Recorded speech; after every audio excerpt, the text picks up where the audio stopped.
સુરતમાં કોરોનાની મહામારી અને ધંધા રોજગાર મંદ પડ્યા હોય ત્યારે આર્થિક મુશ્કેલીનો સામનો કરી રહેલી પ્રજા પર સરકારે પેટ્રોલ ડીઝલના ભાવમાં વધારો કરી વધુ એક પડતા પર પાટું માર્યું છે। છેલ્લા 1.5 વર્ષથી કોરોનાની મહામારીને લઈને લોકો લોકડાઉન સહિતની સમસ્યાને લઈ આર્થિક રીતે મુશ્કેલીમાં મુકાયા છે।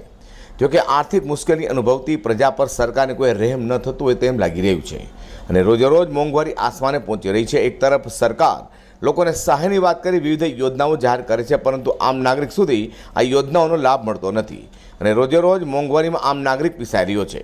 તો પેટ્રોલ અને ડીઝલના ભાવમાં ફરી વધારો કરાયો છે। છેલ્લા 1.5 મહિનામાં અધધધ કહેવા તેટલો પેટ્રોલ અને ડીઝલના ભાવમાં વધારો કરાયો છે, જેમાં પેટ્રોલના ભાવમાં 24 પૈસા અને ડીઝલના ભાવમાં 27 પૈસાનો વધારો કરાયો છે। તે સુરતમાં પેટ્રોલનો ભાવ લીટરે 92 રૂપિયા 59 પૈસા, જ્યારે ડીઝલનો ભાવ લીટરે 93 રૂપિયા 20 પૈસા થયો છે। સતત વધતા જતા પેટ્રોલ ડીઝલના ભાવ વધારાને લઈને આમ જનતાની કમર આકારમી મોંઘવારીમાં તૂટી જવા પામી છે। તો હાલમાં વધતા જતા ડીઝલના ભાવને લઈને મોંઘવારીનો માર વધુ આમ જનતાને સહન કરવાનો વારો આવશે, જેમાં કોઈ બેમત નથી। Azhar Qureshi, G10 news.